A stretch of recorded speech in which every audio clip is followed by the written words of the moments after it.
Сәлеметсіңдер ме, 2-ші сынып оқушылары? Бүгін әдебиеттік оқудан 7-ші және 8-ші сабақтар аралығын орындайтын боламыз. Бірге орындайық. 7-ші сабақ мен ойнайтын ойындар. Бүгінгі сабақта кейіпкерлердің іс-әрекетіне пікір білдіреміз. Бірінші тапсырма: өзің сүйіп ойнайтын ойын түрлері туралы әңгімеле. Балалар, сендер қандай ойын түрлерін жақсы көресіңдер? Ал бізде суретте асық ойнап берілген, е? Бұл жерде 4 бала бір-бірімен жарысып асық ойнап жатыр. Жарайсыңдар, бұл асық қазақтың ұлттық ойындарының бірі. Келесі Әдібай табылды. Атамыз ақын, жазушы және педагог. 1926 жыл дүниеге келіп, 2021 жылы дүниеден өткен. Жамбыл облысында туған. Тентек балапан, ғажайып бақ және тағы да басқа кітаптары бар екен. Жарайсыңдар, балалар. Келесі 2-ші тапсырма: мәтінді түсініп оқы. Оспантайдың ойыны. 10 жасар Оспантай компьютерде ойнағыш болып алды. Компьютер бағдарламасындағы түрлі ойындарды арнаға қосып, телміріп отырады. Компьютерге көп тесіле берме, көзіңе зиян болады, деп оған анасы Айгүл сан рет ескерткен болатын. Қазір қызық, міне, деп ол ойнай береді. Ойнасаң денеңді, миыңды шынықтыратын ойындарды ойнамайсың ба, деп әбен әкесі қабағын түйіп қапаланып жүр. Компьютерде ойды шынықтырады ғой, деп Оспантай қызық көзін жыпылықтатты. Бұдан гөрі доп теуіп, жүгіріп ойнаған жақсы болар еді, деді оған ағасы Асан. Ағатай, қоям ғой, деп Оспантай мұрнын тартты. Күнде компьютерге көп тесіле бергендіктен Оспантайдың көзінің көруі нашарлады. Ертең дәрігерге барамыз, деді әкесі жұмыстан қалып әбігер болды. Зиянды ойындарды мен ойнамаймын, деп Зияда қарындасы Оспантай ағасын аяп, көзі жасаурап отыр. Оспантай, зиянды ойында болады екен-ау, деп ойланып қалды. Міне, Әдібай табылды атамыздың мәтіні Оспантайдың ойыны деген. Көрдіңдер ме, балалар? Компьютердің көзге қандай зияны болатын, е? Жарайсыңдар.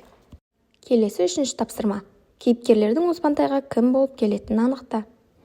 Енді қараймыз, мәтінде жаңа біз анасы, әкесі, ағасы және қарындасы 4 кейіпкерді атадық, е? Оспантайға кім болып келетінін анықтауымыз керек. Айгүл анасы, әбен әкесі болды, ал Асан ағасы және Зияда қарындасы. 4 кейіпкер, е? Оспантаймен мәтінімізде 5 кейіпкер болады екен. Жарайсыңдар, балалар. Келесі 4-ші тапсырма: сызба бойынша сөйле. Кейіпкерлер анасы, ағасы, қарындасы. Компьютер ойындары туралы пікірі. Анасының пікірі қандай болды, балалар? Көзіңе зиян болады, деп айтты, е? Ал ағасы ше? Одан да доп теуіп ойнағаның жақсы ғой, бір орында отырғанша, деді, е? Ал қарындасы: бұл зиянды ойындарды мен ойнамаймын, деп айтты, е? Енді өздерінің пікірлеріңді жазыңдар. Компьютерде көп уақыт отырып жұмыс жасауға және ойын ойнауға болмайды. Көзіміздің көруі нашарлайды. Келесі 5-ші тапсырма: пікір білдіріңдер. Ойнасаң денеңді, миыңды шынықтыратын ойындарды ойнамайсың ба? Бұл кімнің сөзі, балалар? Әкесінің сөзі. Ол қандай ойындар деп ойлайсыңдар? Далада доппен, футбол, неше түрлі ойындар ойнасақ болады. Жаңағындай ұлттық ойындарды асық ойнасақ болады, е? Жарайсыңдар. Келесі 6-ші тапсырма: компьютерде ойнап отырған балаға зер салып қара. Қандай кеңес берер едің? Балалар, суреттегі бала не істеп отыр? Ойын ойнап отыр, әрі тамақ жеп отыр. Компьютердің алдында отырғанда көз бен монитордың ара қашықтығын сақтау керек және ұзақ уақыт отыруға болмайды. Тамақты тек қана ас бөлмеде жеу керек, е? Жарайсыңдар, балақайлар. Келесі 8-ші сабақ: қызықты оқиға.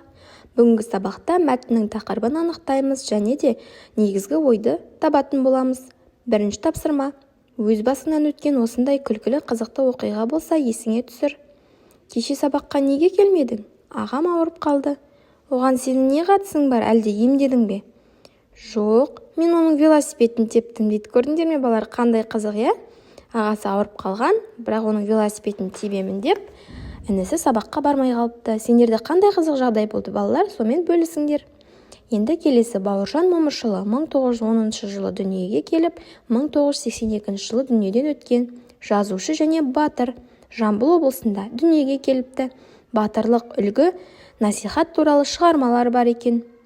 Жарайсыңдар, келесі екінші тапсырмаға қарайық, мәтінді түсініп оқы. Ұяда не көрсең дейді. Мәтіннің тақырыбы қызық екен, е? Киіз үйдің төрінде бір топ ауыл ақсақалдары жамбастай жайғасып, баппен қымыз ішіп отыр екен. Әкем дастархан шетінде қымыз құйып отыр. Ол мені ымдап шақырды да, құлағыма: "Сен немене, аталарыңа сәлем беруді ұмытпа дегенім қайда?" деп сыбырлады. Мен қатты қызарақтап үйден шыға жөнелдім. Сыртта біраз тұрдым да нық басып үйге қайта кірдім. Көпшілікке қол қусырып тұрып, "Ассалаумағалейкум аталар" деп әр сөзді қадап-қадап айттым. Бұған әрине бәрі күлісіп жатыр. Әйткенмен мені өкпелетіп алмас үшін бәрі де бір ауыздан "Уағалейкум ассалам" десті. Сонан соң әрқайсысы маңдайымнан сипап мақтайды. Жақсы сөзге мәз болып мен әкемнің тізесіне жайғасамын. Ол басымнан сипап отырып: "Жарайсың балам, үйге кіргенде әрқашан үлкендерге сәлем беруді ұмытпа. Әдепті бала сөйтеді" дейді. Міне Бауыржан Момышұлы атамыздың, Батыр атамыздың әдептілік жайлы, амандасу жайлы керемет мәтін екен. Келесі үшінші тапсырма: Бауыржан ата қай кезін еске алады? Оқиға не туралы? Бұл кісі атамыз бізде бала кезін есіне алып тұр, әкесінің айтқан сөзін, әдепті баланың қандай болатынын айтып тұр. Келесі мәтіннің ең соңғы екі сөйлемін жазып алыңдар, не түсіндіңдер дейді. Ең соңғы екі сөйлемі: үйге кіргенде әрқашан үлкендерге сәлем беруді ұмытпа. Әдепті бала сөйтеді. Көрдіңдер ме? Әдепті бала әрқашанда барлық үлкен кісілермен амандасып жүреді. Жарайсыңдар. Келесі: бұл жолдар осы мәтіннің негізгі ойы болады. Мәтінде осы ой басталып, жалғасады және аяқталады екен. Келесі бесінші тапсырма: талдап көрсетіңдер. Негізгі ой, басталуы, жалғасуы және соңы. Келесі сұрақтар: оқиға қалай басталады, әрі қарай не болады және соңы немен аяқталады.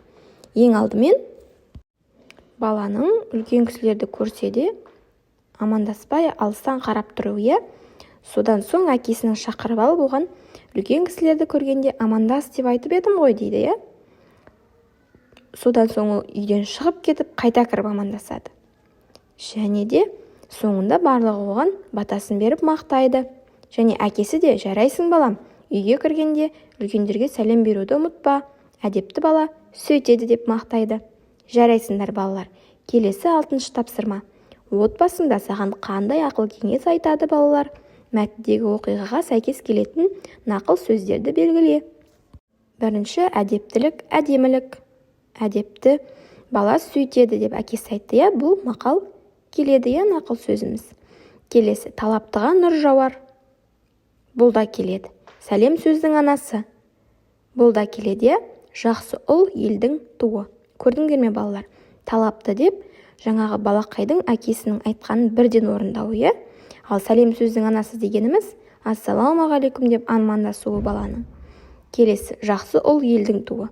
Егер ол жаман бала болғанда әкесін ешкімді тыңдамас еді.